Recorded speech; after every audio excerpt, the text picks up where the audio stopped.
All right. So Presley, did you get to watch any of the videos?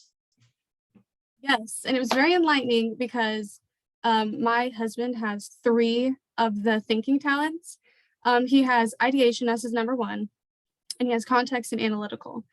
So just watching it and learning more about it, it was super helpful to me because I realized about him that like he uses context and his analytical theme to back up his ideas or like support them. So he looks in the past to back up his ideas and then looks at the facts too, and it just comes through when he communicates.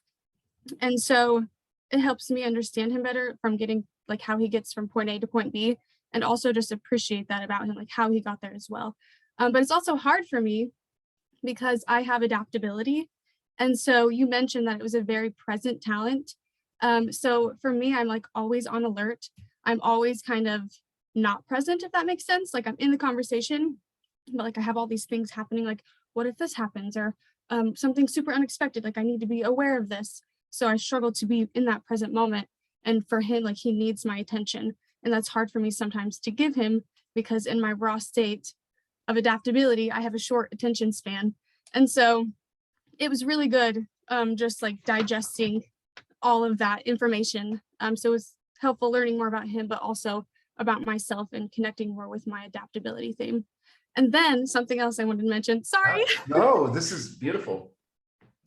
Something else I wanted to mention is that you talked about how ideation and connectedness talents like supercharge each other. And I have connectedness as well. And like literally yesterday, he was like, we were just having a conversation. And I actually got to like witness it happen in real time. And it was just so nice. And I just loved it. So it was really good. I really enjoyed like learning more about the themes and applying them to my life. So no, it's what it's all about, actually. It really is, because it's what's happening all the time anyway. Most people just don't see it. They don't see that this person so close to me is they're vibing with their 5 patterns, these dominant patterns, and other aspects of their personality too, of course, that we can't account for. But when we know these dominant patterns, we kind of know what's happening inside their inner experience. Well, what do we want to do with the people we care about? We want to connect with them. And what does that mean when we say connect with people? Well, I think it means connecting at the level of thought, connecting at the feeling of behavior, connecting at the level of feeling. I mean, I don't know what else we would be talking about. And when we talk about connecting with other people, I'm open to other thoughts on that. I love connection. That's my number 3. Number 3, right on. Yeah. I'm all about it. Heather, any reactions to any of this? Because these are a lot of themes close to you and in your life. Well, like Adam, my son has context and analytical, his 1 and 2. And you have empathy and connectedness and adaptability. Right, connectedness is my number 1. We share input. That's the one we share. But so I agree, Presley. It is striking to see this stuff really play out in day-to-day real life. And the cool thing is with these tools, it gives us an opportunity to be in service to the people we care about and ourselves by knowing how to navigate using these. Yeah, and for me also, I realized like not even just my relationship with my husband, but other people, I need to be more focused. So it's also helping me grow and realize, you know, where I can be better. So I just appreciate that. That's really cool. Yeah, that was a great way to start this. I'm going to call you Presley. Yeah.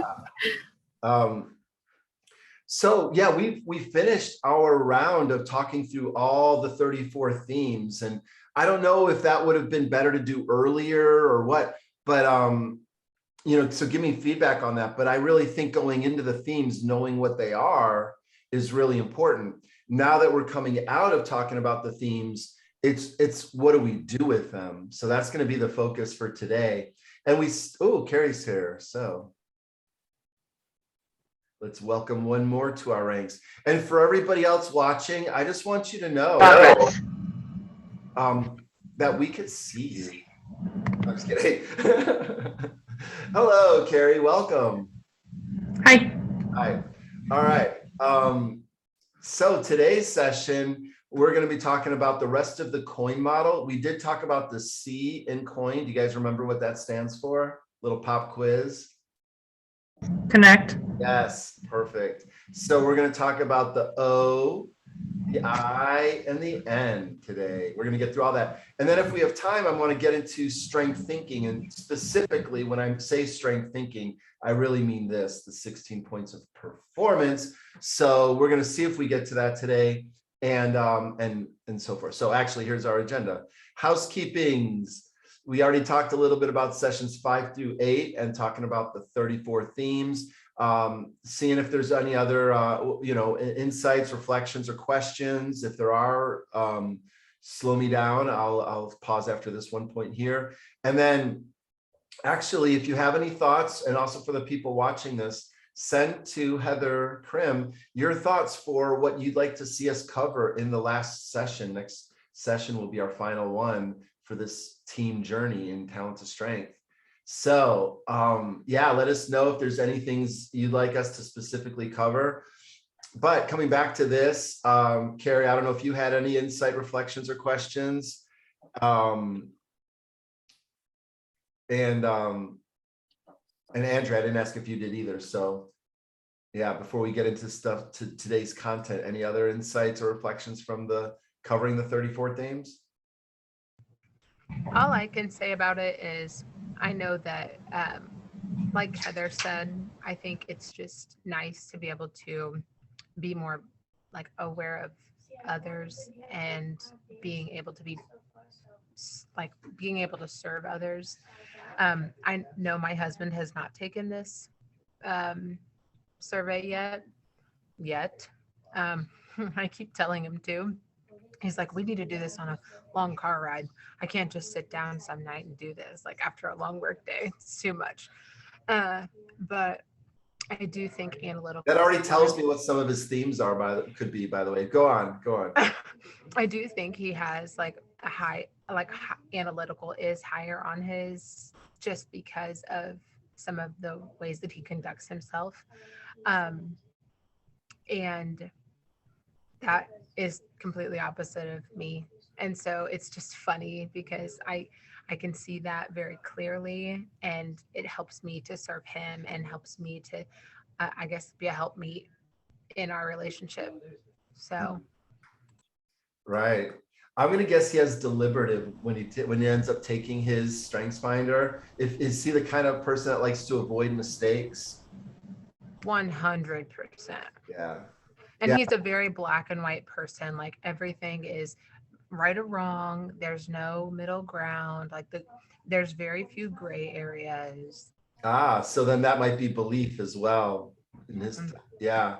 Interesting. All right. So to be continued. Yes. So my spouse has taken it, so I really appreciated going into all 34 themes and like listening to you talk about them because it helped with that. But interesting thing, I've been giving this assessment to 2 math classes at the high school, and right after you said people with, it's the one that individualization and consistency are usually at opposite ends. Yes. I had a girl take it and have them as her 2 and 3.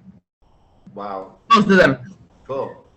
So I thought that was really cool because it was right after we talked about it, like being opposite ends, but she's very much, everything has a place and a time. And so they started calling her judge because all of her themes like revolved around right and wrong and what's fair and what's equal and what's not, her top 5.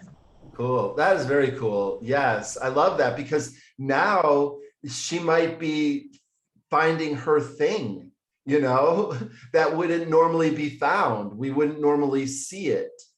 We would be able to find her, I don't know, what's a good way of saying something that somebody's really good at, something that somebody can do consistently and near perfectly. We would be finding her Niche. That'd be one word. Another word could be strength.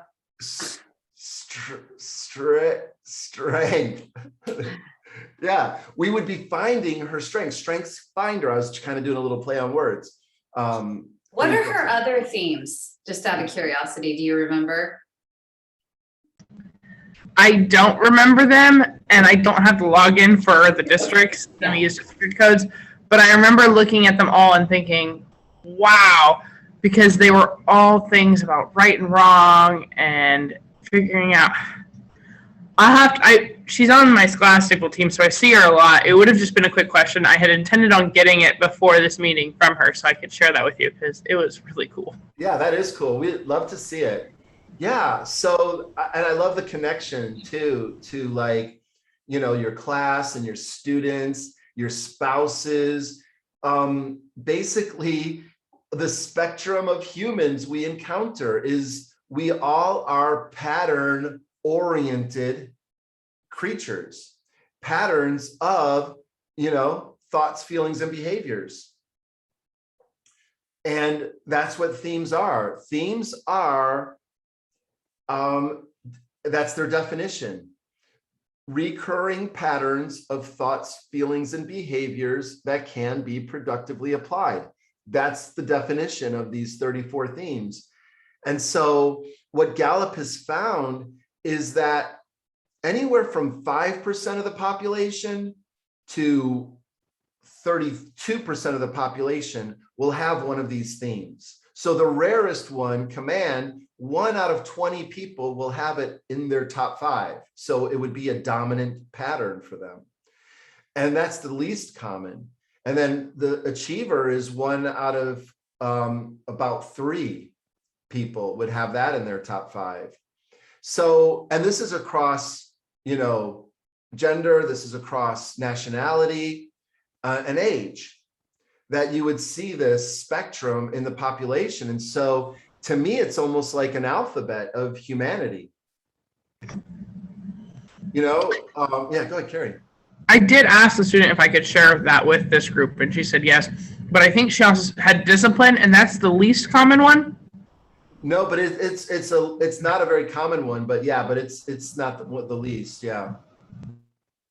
Yeah, discipline is about order and structure, right? And when you talk about this person having black and white views, I was thinking maybe belief would be part of that. I don't know if that was in the student's top 5, but from the description, it sounded like it might be there. So we have individualization, consistency, discipline, and then, you know, maybe there's 2 more that kind of support that that idea of justice. Anyway, to be continued. So yeah, this is the point of understanding it, is then if we can understand the patterns, and there's many more patterns than just the 34 themes.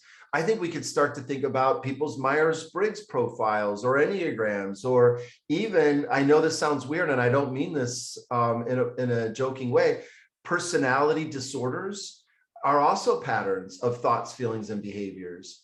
And learning disabilities could be maybe considered patterns of thoughts, feelings, and behaviors.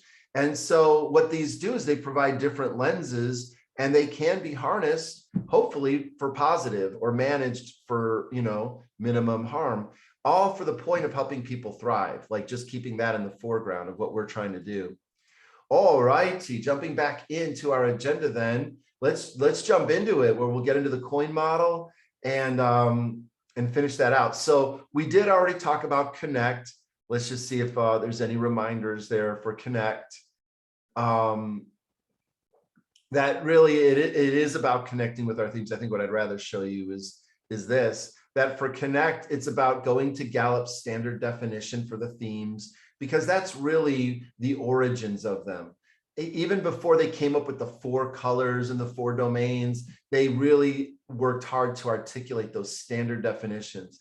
And within those standard definitions, like, you know, the ones I'll read from the book, that's really the core. So orienting to that, understanding what they're saying, seeing how it fits into your own inner world, your self world, your inner experience of life, because only you can see your patterns of thoughts and feelings, unless there's the rare individual who is good at spotting patterns, like Heather here. You know, most people don't. So we have to be able to do it for ourselves. I think that's really important. And so that connection process, we need to be accountable for. And And then memorizing our themes. I know it sounds basic, but if we don't memorize them, then we can't do the next phase, which is where we're going to talk about today. We're going to talk about observe, we're going to talk about interrupt, and then we're going to talk about nuance. So I'll go into them individually, but may as well stay on this slide. When we observe, if you remember the alignment meter from early on, if you remember us talking about the alignment meter, that really understanding and observing what contrasts with you versus what aligns with you, and then connecting that to your top 5 themes and seeing how you are drawn to things and people and experiences that probably fit with your themes. And you're probably repelled,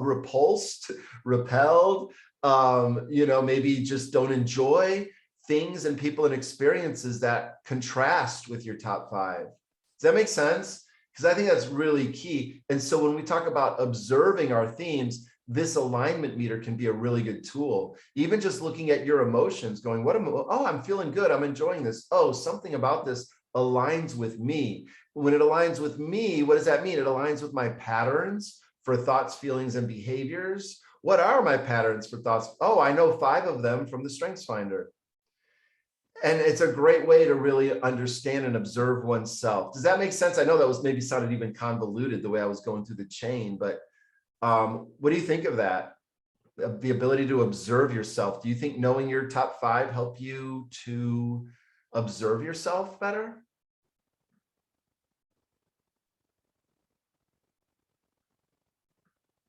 Is that, am I getting them? I'm picking up the mental vibrations of yes. Everybody's saying yes mentally. Is that what's happening?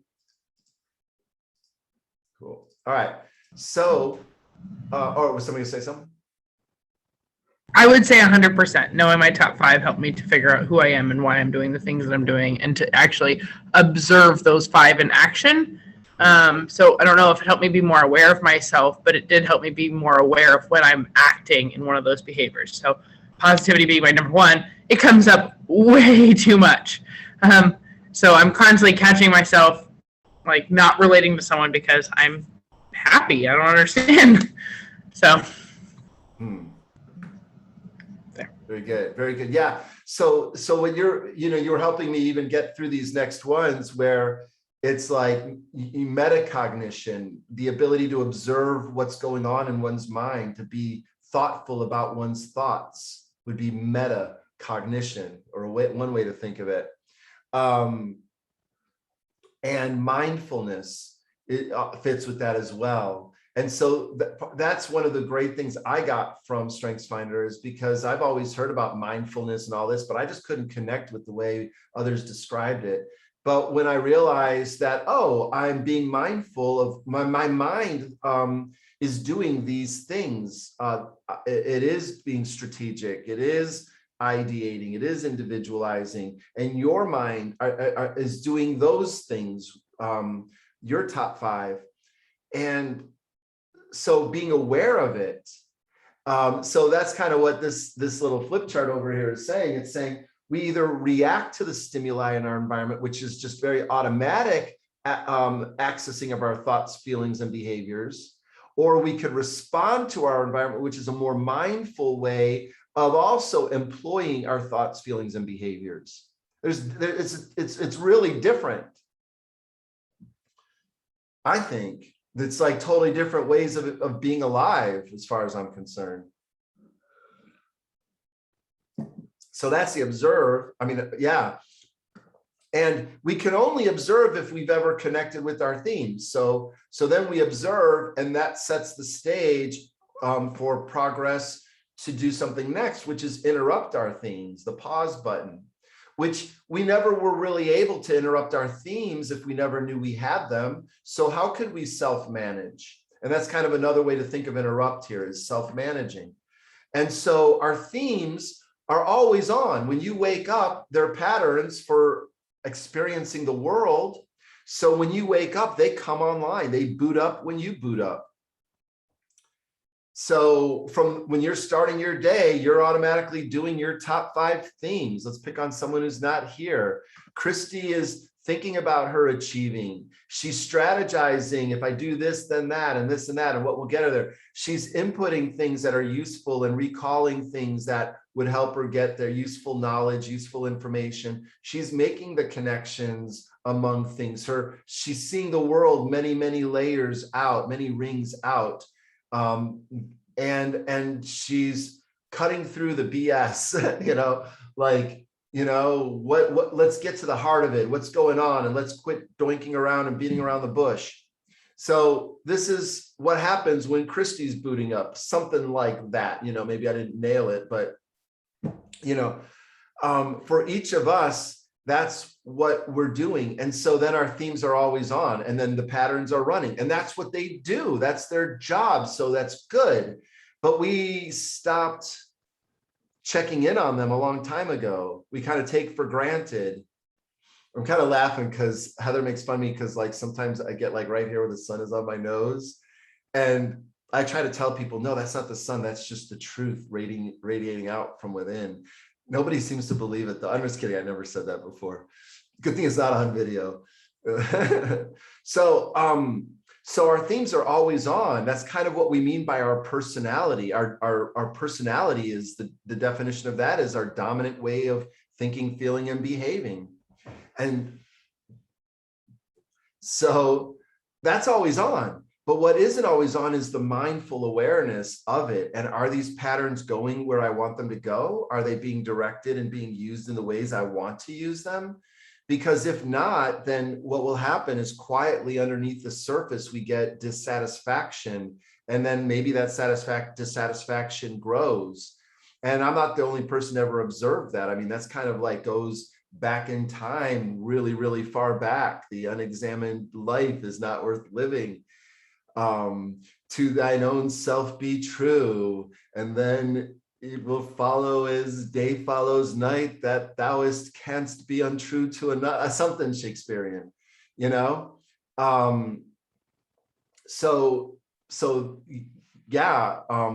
to the truth of who we are, being authentic, really requires being aware of our patterns. Does that make sense?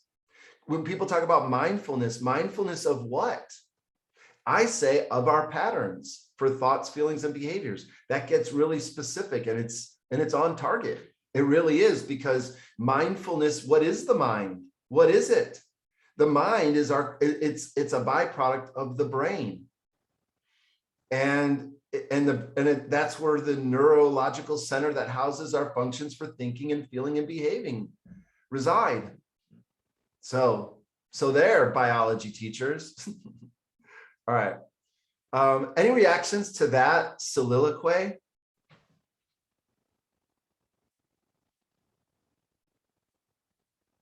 Good. There's enough said. All right. Coming back to the coin model overview. So being able to interrupt, themes are always on, but we now that we're aware of them and have observed them, we have a better chance of turning them off. Why? When would we ever want to do that? When the themes are a mismatch.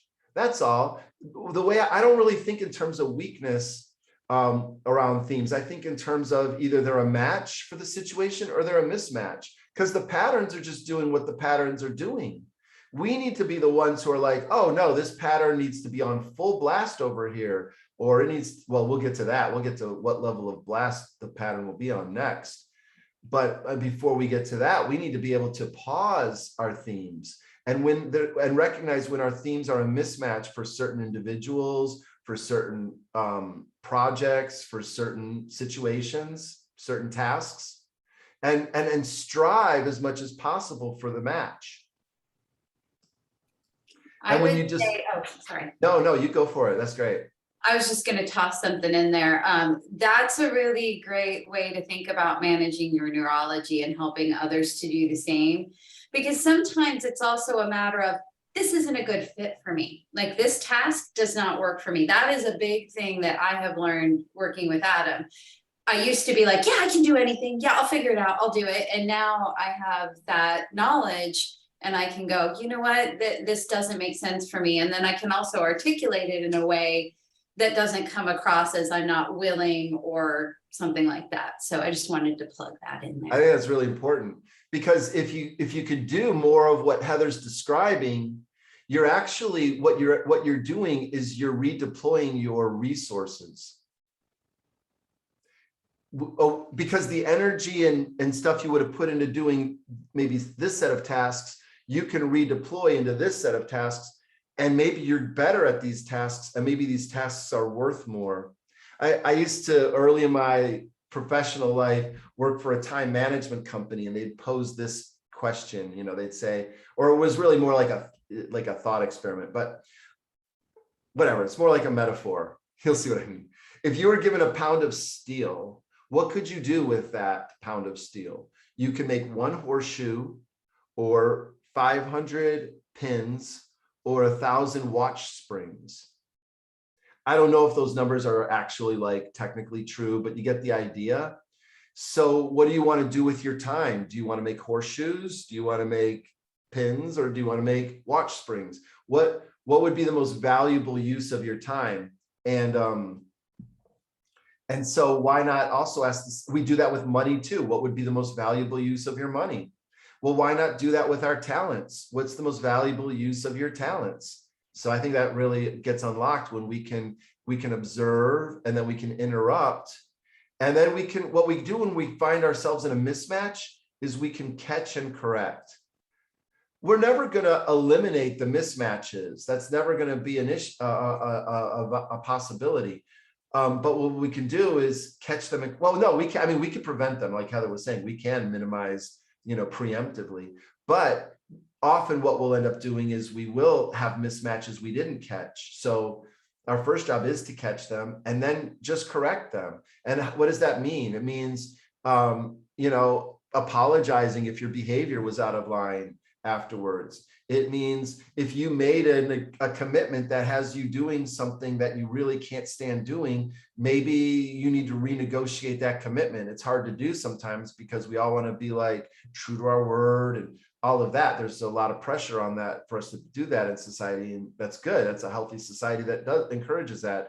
But sometimes we make mistakes, and we need to renegotiate our commitments, and being able to do that with people, I think, is important.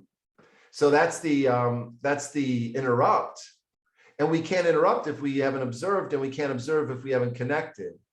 So you can see the progression.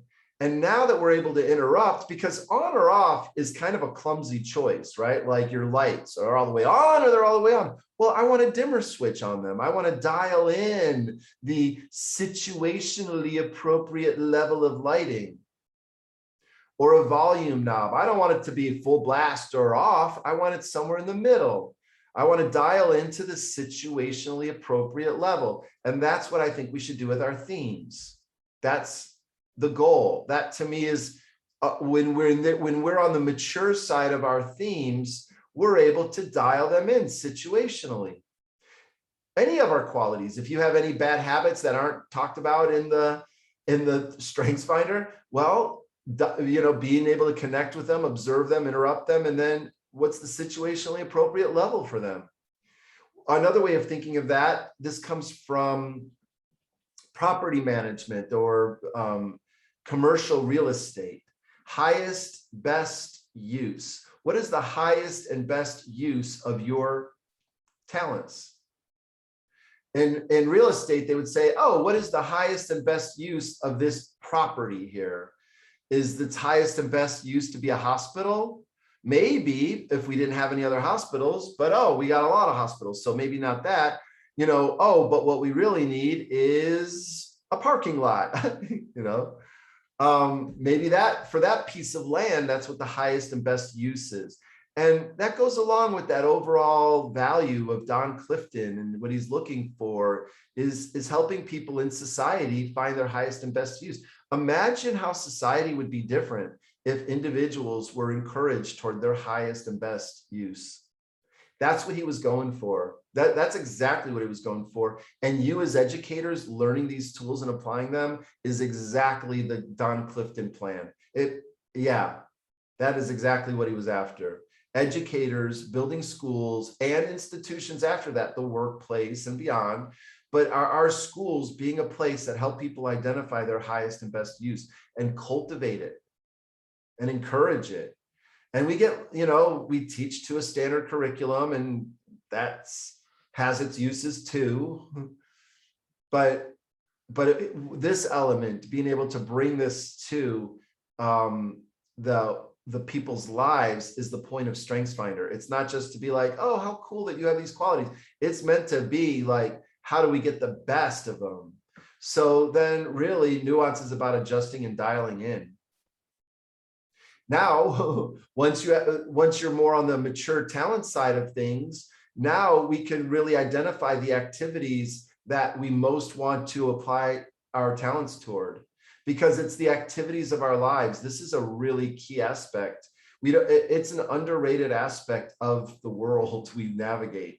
Everything, all the outcomes we want in life are brought about by either luck, random circumstances, or more likely by performing the right activities at the right level.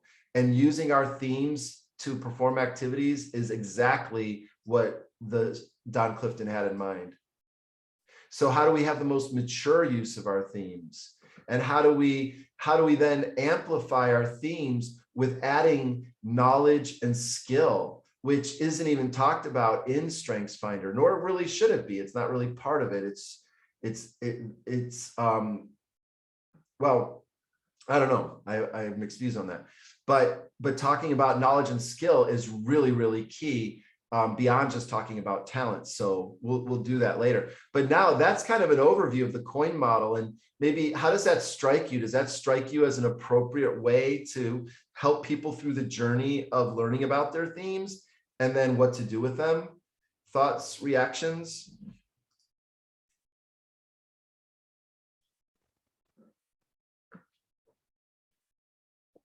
Adam, I think it might be helpful, since they're going to be sharing this information, if you talk about specifically the connect phase and when you get pushback on it from people like Lacey, for example. Like when they're like, I don't know if this is me, if this is one of my themes. Because that's probably going to happen, right? It does. That's a great point. I mean, I will say the vast majority of people I've experienced in all the different settings are usually overwhelmed by how accurate this is. That's the majority. But every once in a while, you do get pushback. And it could be for different reasons. Like, I'll give you one.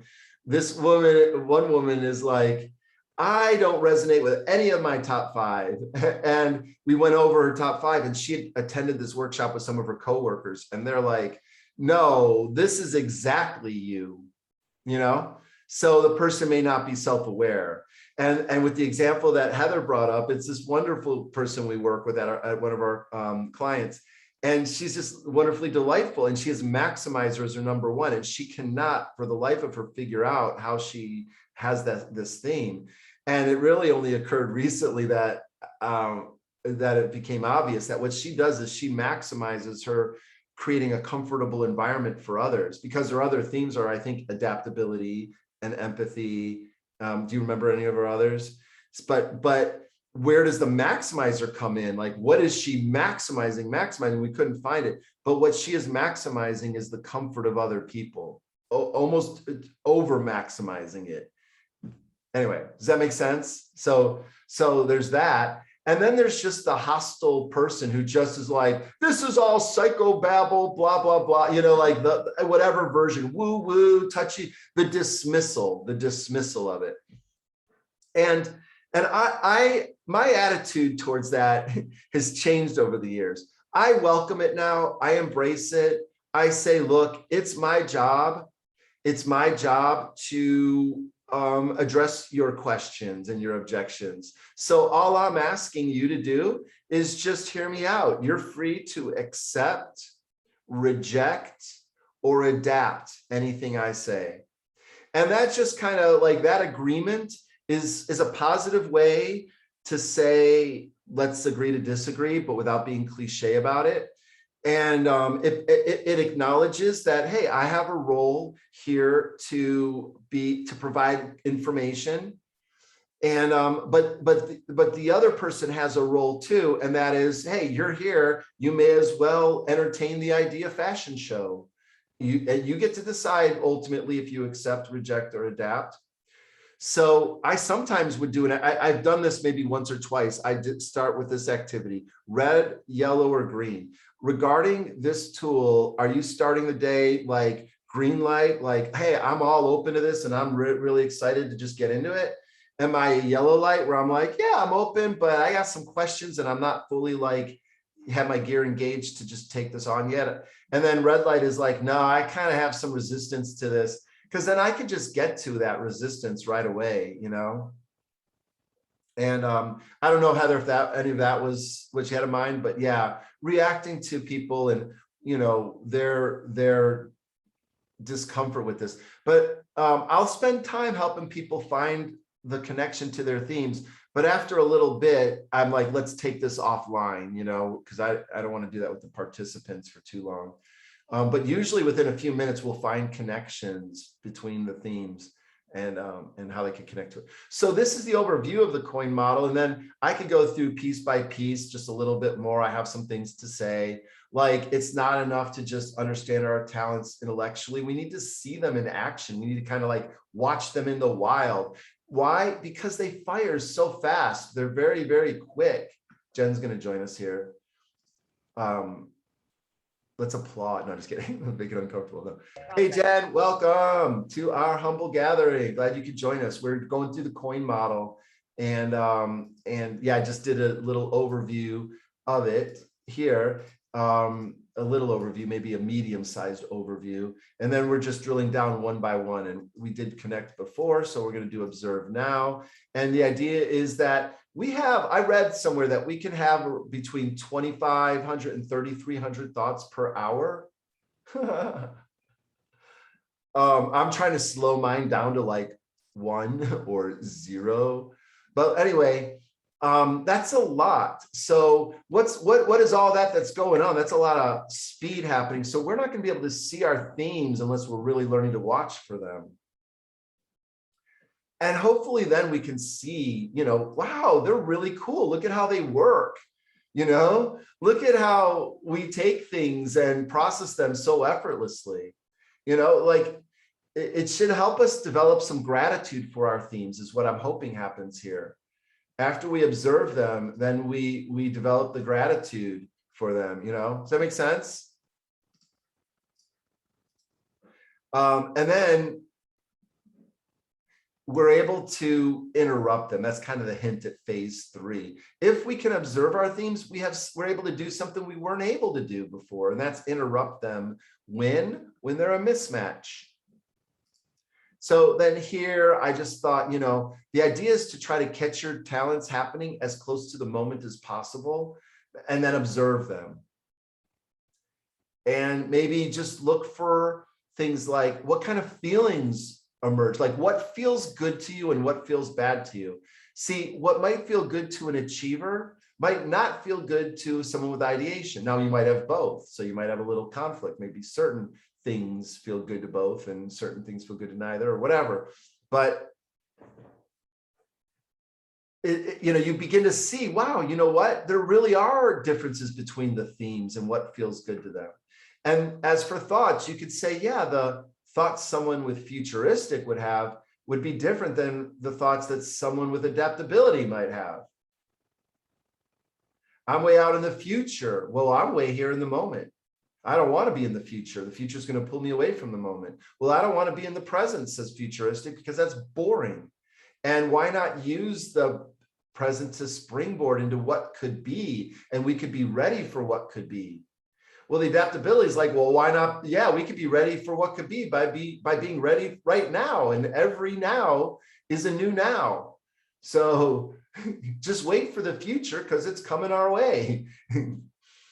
Anyway, I don't know that that's how they would think, but you could just see that they'd have very different thought patterns between them. And you could see how maybe somebody with competition might behave very differently than somebody with positivity. And observing those differences in your themes. And maybe you do have competition and positivity and seeing how they behave differently. And I kind of have this theory that our themes are like our top 5 are like our fingers on a hand.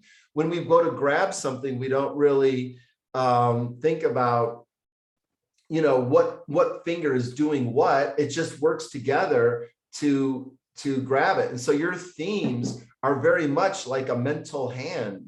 You know, I don't know. I know that's a little weird, but it's how you grab onto things in the world and do things with them and manipulate them. Our themes are that way. And so the student that had individualization and consistency, themes that are very divergent, she will have found a way for them to just work very effortlessly, as if it were 5 fingers of her hand. Does that make sense? Yeah. So our themes aren't like 5 separate fingers trying to grab the glass. That'd be kind of awkward. I'll spill it.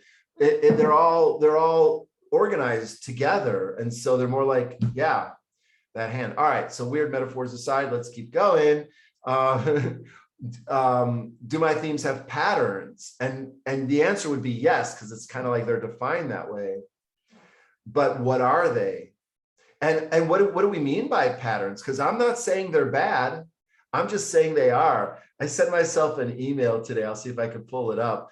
It was titled Patterns. Let's see where to go. Yeah, because I'll just jump to it. I was like, this is awesome. This gets to patterns. First, I know about this story. I clipped it when I saw it. This man over 25 or 30 years cut a pathway through these mountains by himself with a hammer, because years earlier, his wife needed to get to a hospital and he had to go all the way around the mountain range. Anyway, so he's been doing this for 30 years or something. But you can see the pathway going through the yard here. These are patterns. This is, you know, these, okay, this is great. This is something that I knew about before too, that before pouring the sidewalks at this university, they built the buildings, but they didn't pour any of the sidewalks because they wanted to see where the students walked.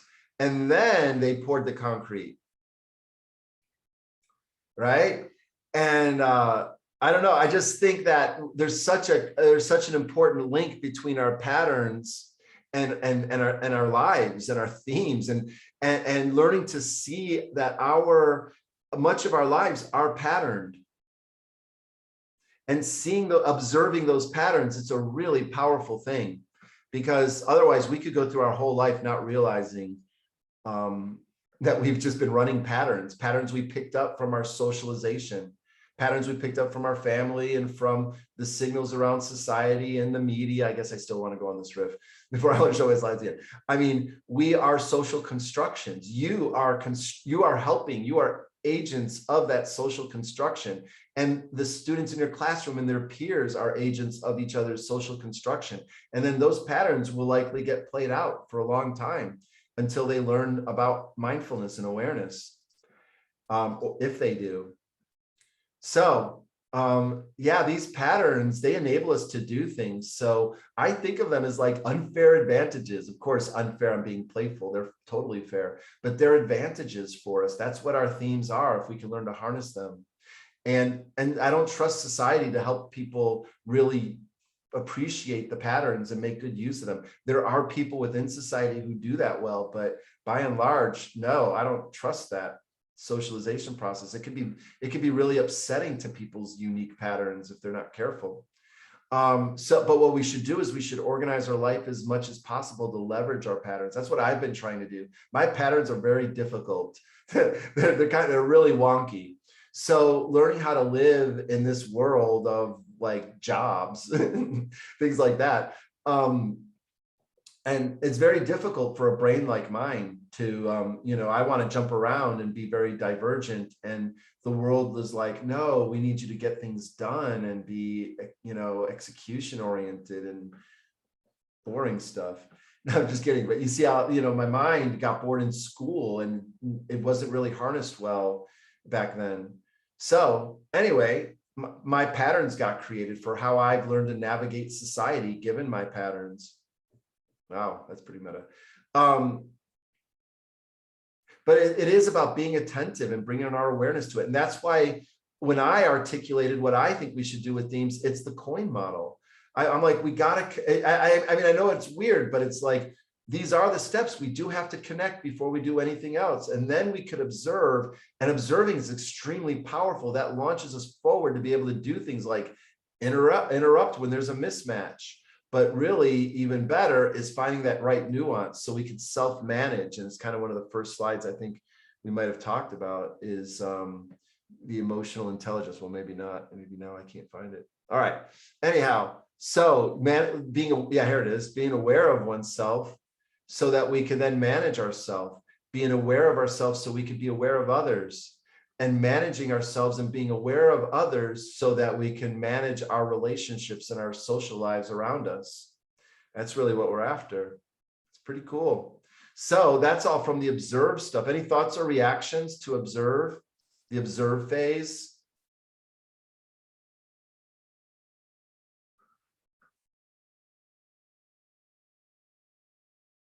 Does it make sense? So we have some exercises we would do. Like I know the word enabler might have negative connotations in other places. I'm using it positively here. Your themes enable you. They give you abilities. They abilify you. Maybe we'll use that one. I think that's a medication. Never mind. So, but like, you know, we'll go through these questions. We'll see an example of how do these themes apply to you? What are some examples? And what would it look like to take your theme to the next level? So this comes from someone that had the analytical theme. So what is the purpose of each theme? And how, as it applies to you specifically, what purpose does this talent serve for you? For this person, it says, it helps me eliminate uncertainty. It helps me see the whole thing. It helps me make good choices. And then what are some examples? Well, researching Clifton StrengthsFinder. This is through a certification I did, I ran a few years ago. It helped him research that. And every Gallup related product. Yeah, he researched everything Gallup did, and that helped him increase his understanding. And then what would it look like to take it to the next level, which is a very difficult question to answer sometimes. But he said it would be good for him to dial it down, to switch more to his focus theme. And accept it as useful to a point only. And analysis is only useful to a certain point. So I really love that. That was this person kind of devising a development plan for his theme of analytical. From a positive standpoint, we're going to talk about the other side that I call ruts. The other side of enablers are ruts. And we want to interrupt the ruts. So we'll talk about it in the interrupt phase, but we're in the observe phase. But can you see the harmony theme? Why does it exist? To improve performance and relations. See, I don't know that other harmony people would be like, go to performance right away for harmony, but he did, probably because of his other themes. But how does this theme serve him? So that's the question, and that's what he's answering. And it's well-being between others without conflict. Yeah, it helps him promote well-being without conflict. And some examples, he's always seeking to understand the other person's needs and their perceptions. Sounds a little bit like empathy too. So, you know, maybe that would be high as well for him. And then what would it look like to the next level? Apply to activities. Yeah, how can he apply harmony to his activities more? I know tennis was a big deal for him. But yeah, here specifically, apply to selling and promoting and how to anticipate the needs of others, because he's trying to grow his practice as a StrengthsFinder coach. And then identifying reservations that clients would have and addressing them, finding the harmony. So again, more clear ways for how to develop that theme. Now, if I were to say, if you were to do, after you get done with all of this and combined it all, what would your Uber enabler look like? Like if you were to make like one big enabler, and he said, what it looks like is I create a clear plan, an objective and clear plan that has focus and supports people. I don't know. I guess I am trying to interpret what he said there, but I just love the idea of going, now that I combine all those, what does that look like? Another example, this person, this will probably be too hard to read, but this person wrote it down in a journal format. What is the purpose of the activator theme? To initiate action, overcome passivity with enthusiasm that sweeps others along. Wonderful, wonderful. And then what are applications of it or examples of it? And then what would it look like to the next level? Get activity directors, funders to believe in our project. Okay, so this is somebody who works in a nonprofit. So, looking for ways to engage that activator. Any thoughts or reactions as we look at that, as we talk about like, this is an interesting way for how to develop my themes?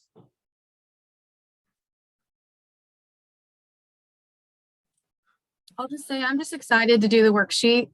I really like practical steps to take. And so doing the other worksheets were really helpful to me. So I'm just excited to do the worksheet because it seems like I will be able to just learn more about myself and figure out the next steps to take, I guess. That's great. Yeah, Heather inserted the link in here. So for the people that aren't on the call, here's the link. You can memorize it. You can try to cut and paste it from the screen. Oh, that won't work because you're watching it on video. I don't know. We'll figure out how to get that to you. But good. Yeah, the worksheet. All right, let's move into the next one, the next phase of COIN, which is the wait, what do I do? Observe. So now we're in interrupt. So what do I want to say about that? I probably should move a little faster through this. But if our themes are always on, maybe we need to sometimes interrupt them. That maybe there are situations where they're not a good match. So from observing, we can interrupt, is what I was saying earlier. It's about finding the match versus the mismatch. I just think it's a healthy way to think of it. Sometimes your themes are a really good match and you should find those and do more situations like that. And sometimes your themes are a really good or a really bad match, and you should observe that too and know when to dial them down, which will come next under nuance. Yeah, and they happen fast. So we have to learn to observe before we interrupt. But observing gives us a choice to do what? To let the theme continue or to potentially interrupt it. When would you want to interrupt it? When that theme is detrimental to yourselves or it's disruptive to others. My ideation theme is what comes to mind. If I'm not careful, it's disruptive to groups. And that's why I would get kicked out of class when I was a kid. I was ideating out loud and, I wasn't a bad kid. I was just in a rut, a recurring unconscious trap. I just sort of made that up, but our themes sort of, they're patterns, right? But patterns also can become a rut. What is a rut? A rut is sort of like a groove or a pattern that you go down and you get stuck in a rut. We have all sorts of images for it. I'm doing Google Images and some I'd want to stay away from, but here's an example of getting stuck in a rut. This is a pattern. This is a groove. This is a rut. These are ruts. They're patterns that others created. This would have just been one field, but somebody came along and created the patterns in there, the ruts. So we don't want to keep watching these deer and whatever they're doing, but you get the point. We're all about education here. But it's about, sometimes we get stuck in these ruts and we can't help it and we need help getting out of them. And that's what we want to interrupt when it's not healthy for us. So ruts are instances where the patterns of thoughts, feelings, and behaviors undermine your performance. Mismatches are when our talents are firing automatically, but they're firing at a time that works against our intentions. And so just being aware of them is really helpful. It's not to talk about the negative side, but it's to recognize that these are compulsions. Our ruts are like that. They're well-worn grooves. So watch for the mismatch. Understand that there's needs and your patterns are trying to meet the needs. So maybe there's other ways to get your needs met, or maybe what you think is a need in the moment really isn't. It's just more of a compulsion. You feel like you need it. Like I feel like I need to eat a Reese's peanut butter cup cookie from this place down the street, but I don't. And my pattern is I probably will go and get one at some point, but it really was never a need, so I could interrupt the pattern. It's about talking yourself down. This is part of the mindfulness aspect. I mean, I'm talking about mindfulness, but in a very practical way that is actually about day-to-day performance. So yeah, it's not a matter of if there will be a mismatch, but when there will be a mismatch. So it's about interrupting, and it's very difficult. It is, I mean, can you see how difficult it is to interrupt your themes? Or do you have experience with interrupting your themes or an experience with your ruts of your themes?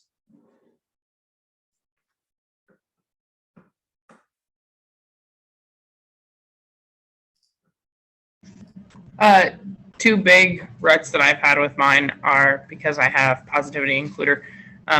When things are not going well for someone, I have to conscientiously listen. So the Covey thing of repeating back what their emotion is and what it is has helped me with that. And then with the includer, if I'm in a group and people are gossiping, I have a hard time staying happy and positive with them because I want to be happy and positive and I want to be included, but I cannot be included when it's negative gossiping about someone because it's negative and they're not including that person by doing that. Right. Very good. Yeah, those are situations where your themes are a mismatch. A gossip session is not a good match for you for where you're standing on things. So really, really good to know. And then what happens is maybe patterns get triggered and you might respond versus react or react versus respond, and and recognizing those patterns. I think that's really good. Great examples. Thank you. Perfect. Yes. All right, so I want to introduce you to another worksheet that is really cool. It's the opposite of the enablers. It's the ruts worksheet. So basically you take each of your themes and what is the individual rut there?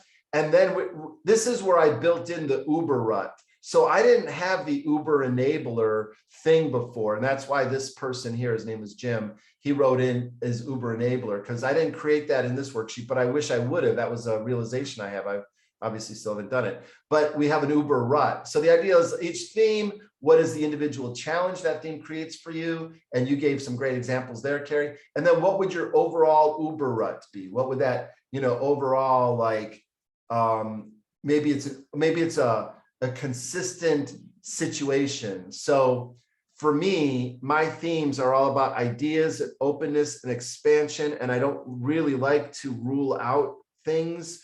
Especially if I see the strategic use and input, the strategic utility of something.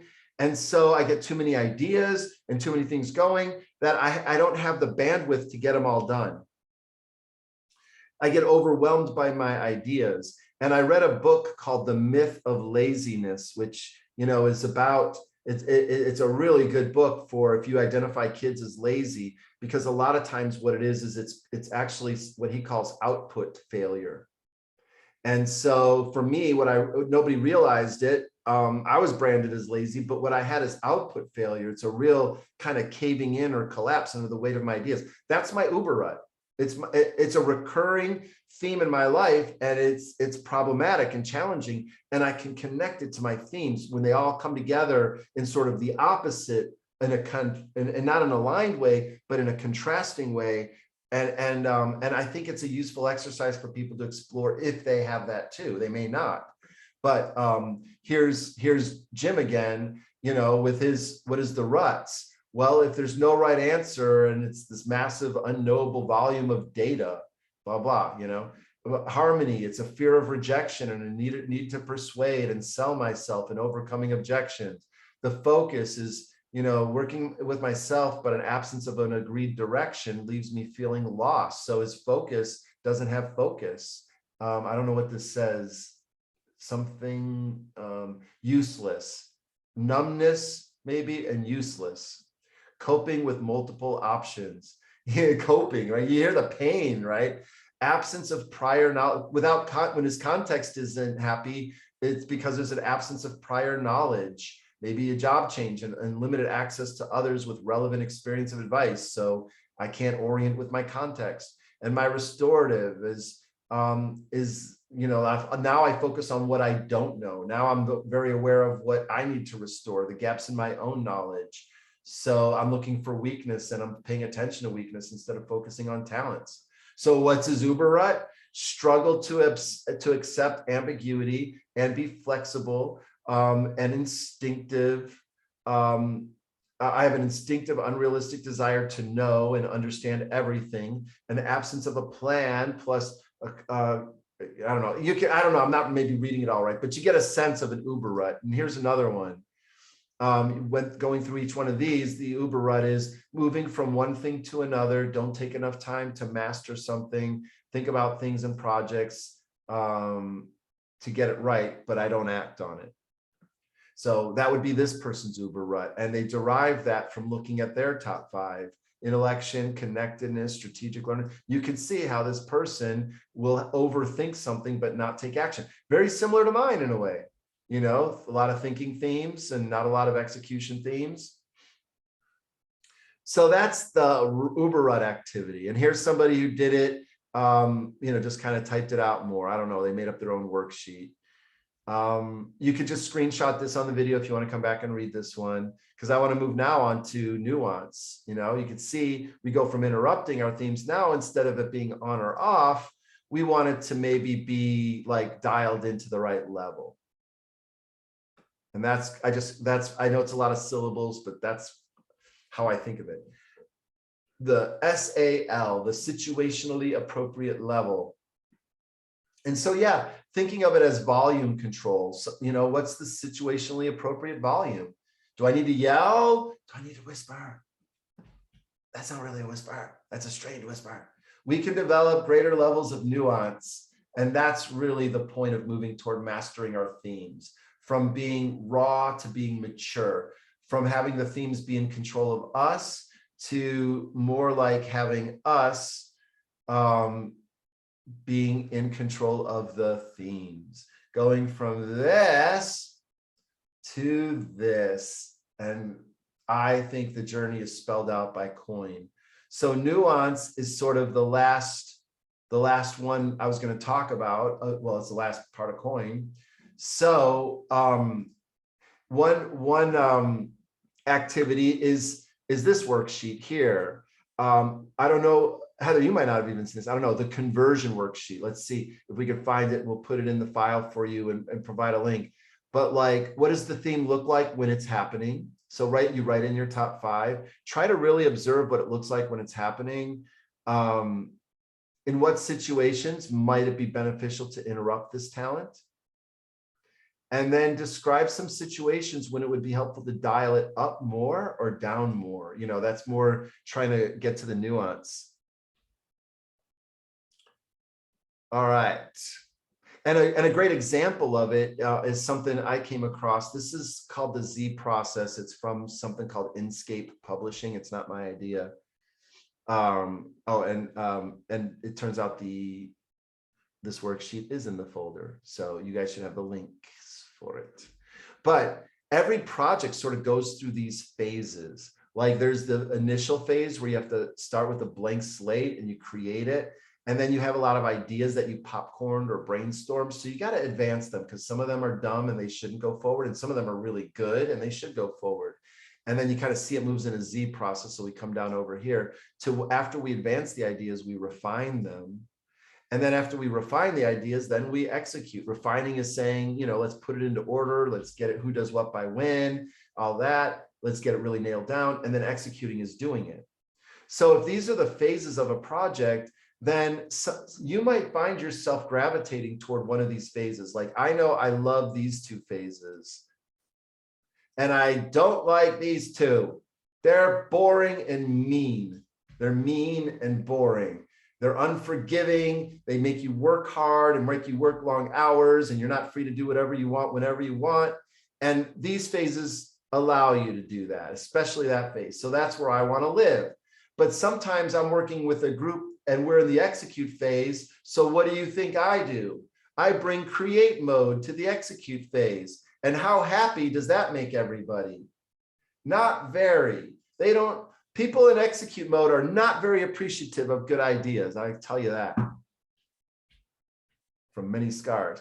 But think about maybe some of you are more like, you love the execute phase, but you don't like the brainstorm phase. So maybe when we're brainstorming, you're trying to nail things down to specifics too soon.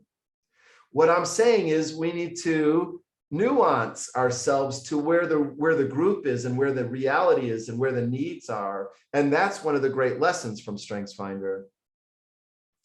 So that's finishing out the Coyne model. What do you all think of that?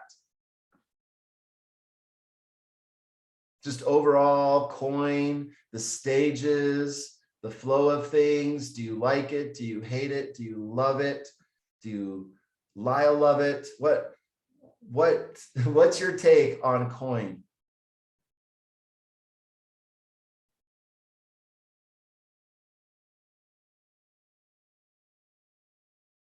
I'm going to call on all of you. Jen, do you have any thoughts to start us off? I think it looks like a really helpful process. I think it'll help me be a lot more intentional, especially, in the beginning with connecting and observing and interrupting. And then I think it's also a great process. I can see working with kids and see, how they could start to implement that as well. Wonderful. Do you see this as a tool for groups or for individuals? I think initially it would be helpful to do it as an individual, but then like even going back to that user manual activity that we did early on, I thought that could be such a cool thing to do with groups and helping the group function on the strengths that each individual brings. Right. That's wonderful. So yeah, I mean, it really can be, oh, hey, Presley, no worries. We got you covered. We got this recorded. So you'll be able to hear it pristinely over YouTube. But yeah, for groups and individuals, this process is, it can be used for both. So it's meant to help them. Where are they? Do they need to connect with their themes more? Do they need to observe? Do they need to interrupt? Are we talking about, you need to interrupt the theme, or do we need you to nuance it? Okay. So yes, that is absolutely what this is for. All right. Any other reactions? Andrea, Carrie, to coin? I think that when looking at the coin model, especially for our little learners, that connect and observe are going to be the most impactful at that young age, just because it's going to be probably the sections that resound the most, the ones that they'll be able to connect with and understand the most. Whereas I think the interrupt and nuance will be those more in-depth, the factors that are a little bit higher level that they'll probably understand more as they grow. And so with our students, we normally do the talents to strengths in 4th grade. So getting just for them to get that deeper dive into understanding their key strengths and their key themes, and getting that understanding of what they are to connect with those and be able to observe those in their everyday lives. After they focus on those, then as they grow older, whether it be that next year or within middle school, then they can move on to the interrupt and nuance phase. Cool. Very good. I agree with that. Absolutely. Carrie, thoughts? I like this model. It's how Bill taught the class when I took it with him. And we spent probably more group time on connecting and interrupting, and less group time on, connecting and observing, and less group time on interrupting and nuancing, because I feel like most of the work I did with those two happened in like the time since I took the survey and what I've observed myself doing, or me catching myself, because I had to know what they were by connecting with them. So when I run it for staff and students, that's the model I want to do. That's amazing. Yeah. And that is my experience as well. It's a progression model. So of course we're going to be dealing with people earlier in the progression, and they never may make it later in the progression. And honestly, even if they just connect with their top 5, that is more than the vast majority of people who take StrengthsFinder ever do. The vast, I'm talking like 95, 98% don't even remember their top 5, any of them. And then there's a bunch of people who can remember some combination of their top 5, maybe 1 or 2, or vaguely, or I kind of sort of think but it doesn't matter. At that point, there's no value for them. They aren't using it in their day-to-day lives, which is where it's meant to be. Because what are we doing every day in our lives? What is something that all of you have done all day? What are the 3 things that you will do all day? Anyway, after this, you will think, you will feel, you will behave. So StrengthsFinder is all about the language of thinking, feeling, and behaving. And how do we harness that in our day-to-day? Why? Why is it even an issue? Because it's kind of like obvious, but you got to say it. You got to say it every now and again. Because if we want to thrive more than just survive, then we need to perform the right activities at the right level. What are those right activities? And what is that right level? And these are all the questions we talk about with StrengthsFinder. So that's where I want to go with our remaining time. As much as I can, I just want to try to nail home the point that I believe is really key to this. That this is where I think this is the differentiator. This is what differentiates Talent to Strength from most other trainings on StrengthsFinder. And it's what differentiates Don Clifton's philosophy from other philosophies. Talent to Strength is really trying to articulate Don Clifton's true philosophy of StrengthsFinder, and it does diverge from what Gallup says a little bit and in some key ways. But the idea is it's not really about strength. It's really about level of performance. It's about finding the right level of performance of the right activities. If we identify the right activities and perform them at the right level, then our lives get better. I got a new tablet, so hopefully it writes better a little bit. And so strength is merely one level of performance. And so one of the first things we do with Talent to Strength is we kind of blow up the idea that strength is the only level of performance. It's a very important level of performance, but it's kind of unreachable. In fact, the idea really isn't that you can develop a strength like by will. The idea really is that you have already developed your strengths and you need to find them. And that doesn't get talked about a lot. The way most people talk about it is like, oh, I need to develop the strength. I need to develop the strength. And I don't want to burst people's bubbles because I do believe what they're talking about is I can get better at something. And that's true, but they can't get to a strength, not by will. It's a coming together of three things: how we use our talents related to the activity. But then beyond that, and this is all StrengthsFinder really helps us with, is just identify talents. It's a talent identification. That's it. But the formula that Don Clifton had says it all to me, or says a lot of it, because we also need to increase our knowledge related to the activity.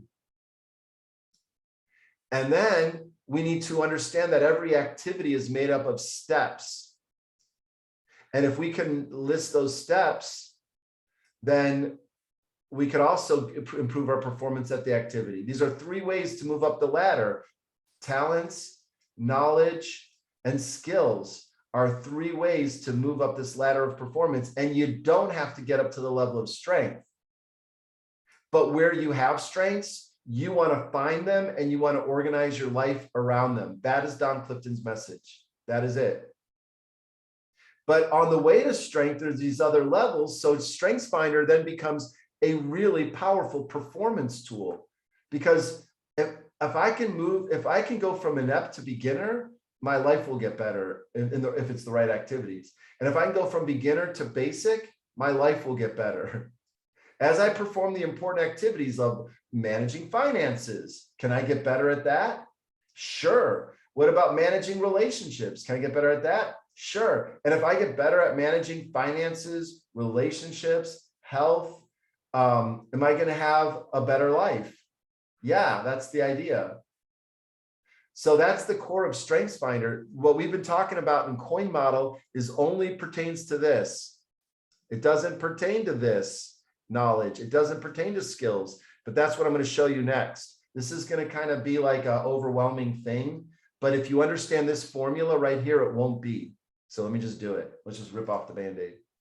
I call this the 16 points of performance, or in short, strength thinking. It's a way of thinking for what do I do with all this stuff.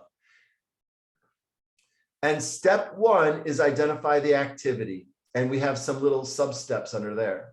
And then, or we'll call it phase two. Phase one is identify the activity. Phase two And phase 3 and phase 4 are interchangeable. Maybe you want to do phase 4 first, depending on the situation, or maybe you want to do phase 3. Phase 2 is what we just did. It's coin. All right. Phase 3 doesn't really have a CISA. It doesn't really have a special acronym like coin. And MAP is this one here. But the idea is first and foremost is this. This is not negotiable. We need to know what's the activity we're talking about and what activity will get you the results you want, whether it's in your personal life, whether it's for a loved one, or it's for a student. We need to clarify what's the activity we're talking about. It's like pegging the issue to the board. Until we do that, everything else is mushy and it'll move around on you, you know? So you want to lock in what is the activity we're talking about. And I know it sounds weird because we don't normally, like, what we're talking about StrengthsFinder. Why are we talking about activities? We are talking about activities. The whole time we've been talking about activities. We just maybe haven't used the word as much. But its strength is performance of an activity. And our talents is meant to be applied to activities. So we've always been talking about activities, and talents of strength is like, we got to do that first. That's job number 1. What's the activity? Stated as focused as possible, not too broad and not too narrow. Like communication, we need to improve communication. That's too broad. We need to improve the frequency with which we touch base on important matters. That's better. We need to get better at that activity. What's our current level of performance? I use the performance ladder to tell me. Right now, I'm oblivious. I just learned there was such an activity called that. Or right now, I'm inept. I know that activity needs to be performed, but my mindset is fixed. That's what it says down here. It says a fixed mindset. And we know that a fixed mindset means we're not going to make any progress. So having this conversation up front about the activity is going to save us time. Because if I find out that, okay, here's where you are now, and here's where you need to be. I can't use the red in there. Here's where you need to be. Are you committed? Are you willing to grow? Think about having that conversation with a spouse or a kid about cleaning their room or taking the garbage out. You know, here's your current performance. Here's where I need you to be. And I need to know if you're committed to getting there. No, I'm not. Or yes, I am.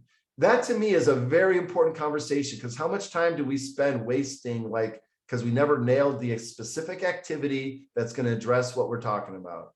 And then from there, once we know the activity, I hope you can see this now. Now we can talk about how to apply our talents. Now we can connect our themes to the activity, to that activity. Now we can observe how well our themes are working in relation to that activity. Now we can interrupt when our themes are working against that activity. And now we can talk about what's a situationally appropriate level for your themes to perform that activity. Do you see what I mean? We are meant to apply the top 5 themes or the StrengthsFinder results to activities in our lives. And that's hard to see, and I get why most people don't talk about it, but that is the essence of it. Because if we get better at those activities, our lives get better, if they're the right activities. Then what are we meant to do? We're meant to apply our knowledge to the activity. So each activity has knowledge that will help it, that's related to it. So the first thing is, what is the content knowledge? What is the book knowledge? What might be out there that's available for people to read or watch YouTube videos about it? What's the experiential aspect? What challenges can I give them to learn about the thing, not just conceptually, but experientially? And of all that content and experiential knowledge, which will be the ones that we're going to focus on? Which are going to be the ones we're going to study? Because there's a lot of knowledge out there that we could, that might be a waste or that might be useful. We should sort that out.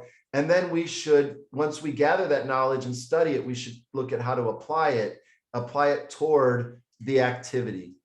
This is getting really messy here. Apply the knowledge toward this activity. Does that make sense? That's the knowledge line. I'm just basically going back here to the formula. And you may notice that the green should be knowledge here to be consistent with the green of the knowledge here. So did anybody catch that? Heather, you're shaking your head no? Anyway, I want to fix that. It's out of alignment. All right, so let me just do the last one now. So we talked about applying our talents to the activity. We talked about applying knowledge to the activity. There were 4 aspects there. Now we'll talk about how to identify the steps. And all 3 of these are meant to move us up the performance ladder of the activity we're talking about. So for this one, for cultivating skill, it's the idea that every activity is comprised of steps. And if we can improve our performance on the steps, we move up the performance ladder, right? So the first thing we should do is map the steps. Let's flowchart the steps of that activity. The second is to assess the performance in each of those steps. Because some steps you might be doing really well and other steps not so much. So then we want to prioritize which steps to get better at, and then we're going to practice those steps. So I talk about this as 16 different points of improving performance, of moving up the ladder in any activity. And that might be overwhelming. I don't know. It might be underwhelming. I don't know. What's your reaction?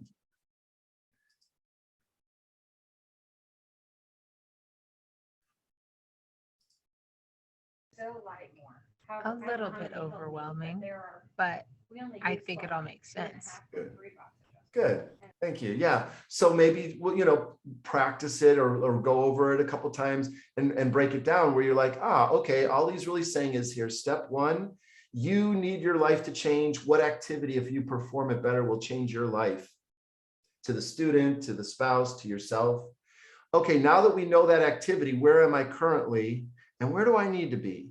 Oh, I just need to be a little bit better. All right. Am I willing to get better at it? I mean, I'm thinking about for me, I need to get better at managing my finances. I need to get better at managing my fitness. I need to get better at eating food. So all 3 of those activities. Am I willing to get better? Where's my, and then now how can I use my themes toward eating better, toward exercising more? And how can I manage my themes so they don't undermine how I exercise or eat or manage my finances? That's the coin, that's the talent part. The knowledge part then is like, what knowledge would help me increase my performance of fitness activities? What knowledge would help me increase my performance at eating the right foods? What knowledge would help me increase my performance at managing finances, right? So that's the second. So we got, what is the activity? What are my use of talents? What is my knowledge? And now I could go the last one, skills, or I think steps. What are the steps of getting into shape or fitness? What are the steps of eating better? What are the steps of managing my finances better? How am I doing at each of those steps? Am I missing steps? Are there steps I don't even know exist? Oh, wow, I didn't even know to do this part. Wow, that makes a big difference. And then prioritize, because maybe I need to focus on some areas more than others right now. And then practice those steps. And this is how we get better at any activity. And if they're the right activity, our lives will get better. And we move up the performance ladder. And that's what I'm really trying to get across with Talent to Strength. That is, it's a lot to get to this point. And most people who talk about StrengthsFinder aren't interested. They just want to know the themes and they just want to talk about the themes. And I'm like, I know, but why? Those themes are assets and you got to aim them and here's how to do it. And some people get it and that gets me really excited. But a lot of times it's like more than what people were bargaining for, but it shouldn't be the case because everybody wants to thrive in life. And the way you thrive is by performing the right activities at the right level. That's what it is. That's what it's always been. That's why the education system exists. It's the recognition that as humans, we survive to the degree we take the right actions. We act in the way an educated person would act, not an ignorant person. So this is all on that pathway. It's just taking it to a really granular level of, all right, what's the activity? How do I apply my talents to it? What knowledge do I need? And what are the steps? And practicing and being able to do that is what I think would make for better teachers, better coaches, better parents, better individuals, because ultimately we need to be able to do this for ourselves. We need to be responsible for our own engagement. So I guess I'll dismount by kind of showing you that all of this is about thriving, aligning, and engaging. Trying to get to my slides here. Yeah, I don't know if I showed you that or told you about that so directly, but for us, every tool, and talent to strength is just one of our tools. We also talk about communication for alignment. We talk about organizational structure. We talk about organizational culture. We talk about leadership. But all of the tools are about how do we engage our resources. Engagement is more than just our mindset and our attitude. It's in our attention. Engagement is about resources. The word gauge means how do you spend it means to spend or to pledge. That word gauge right here means to spend or to pledge. And what do we spend or pledge? Our resources. So we invest our resources, and we all have them. In our timeline of life, time is a resource. Our talents are a resource. Our treasure is a resource. But what we need to do, what I'm trying to write in here is resources. We need to invest our resources into aligning the factors that will lead to thriving. So if we know what we're talking about, if we're talking about your garden, if we're talking about your bank account, if we're talking about your household, what would thriving look like for any of those? Your classroom, what does thriving look like for your classroom? And then I would ask you, okay, great. Now that we know what thriving looks like, what factors need to be aligned? And if once we identify those factors, all of our resources should go to those factors and nowhere else. That's what it means to engage. Engage means putting your resources into the right factors so that you align them. And as you bring them into alignment, you thrive. And I don't know how to say it any simpler than that. This is the goal of like everything we do and what I think we all are working towards. All right, I'll stop there. Any reactions, any parting shots? I know there isn't, more people here to comment, so the burden is falling on you, but you don't have to fall into that burden. The people not here could feel guilty if they're watching still. But yeah, but do you guys have any last, any parting shots as we dismount here? All right, then think about anything you want to add for next time. Do the worksheets, do the enablers, and do the ruts worksheets, and do the conversion worksheet as a bonus. And we'll see you all for our last episode next time. Send anything you want to talk about then. Talk to you later. Peace.